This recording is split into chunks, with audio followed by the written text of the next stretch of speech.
అందరికీ ఓం నమ శివాయ నమః. అందరికీ శనార్థి. నేను మీ కళ్యాణ్ నరేష్. ఏంటంటే ఈరోజు చాలా మంది భార్యాభర్తలకు చాలా గొడవలు అవుతున్నాయి. భర్త మాట భార్య వింటలేదు, భార్య మాట భర్త వింటలేరు. ఇద్దరి మధ్యలో లొల్లులు పెట్టుకుని వైర్యం పెరిగి విడిపోతున్నారు, కొట్లాటలు అవుతున్నాయి, పంచాదులు అవుతున్నాయి. కాబట్టి భార్య భర్త మాట వినాలి, భర్త భార్య మాట వినాలి, కలిసి కాపురం చేసుకోవాలి, మంచిగా నిమ్మలంగా సంతోషంగా ఉండాలి.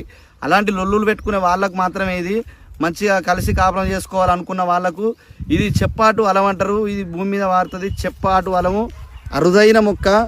ఈ చెప్పాటు అలము యొక్క ప్రాధాన్యత ఏంటంటే చెప్పు జాడలను తిరుగుతారు, అడుగు జాడలను తిరుగుతారు. ఈ చెట్టు యొక్క దానితో ఇంకా కొన్ని కలిపి పెట్టాలి.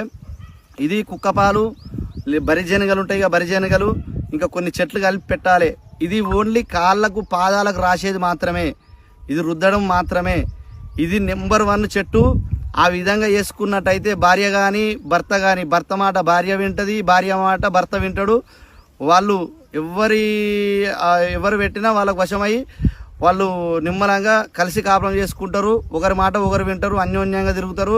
వాళ్ళ సంసారం సహోగా మంచిగా సంతోషంగా ఉంటుంది. ఇది అందుకే చెప్పాటు అలం అంటారు. అడుగు జాడలనే తిరుగుతారు. ఎవరికి పడితే వాళ్ళకి పెట్టొద్దు సుమా. ఇది ఓన్లీ భార్యాభర్తలకు మాత్రమే వాడాలి. నేను మీ కళ్యాణ్ నరేష్ ఉంటున్నా. అందరికి శనార్థి. ఓం నమ శివాయ నమః.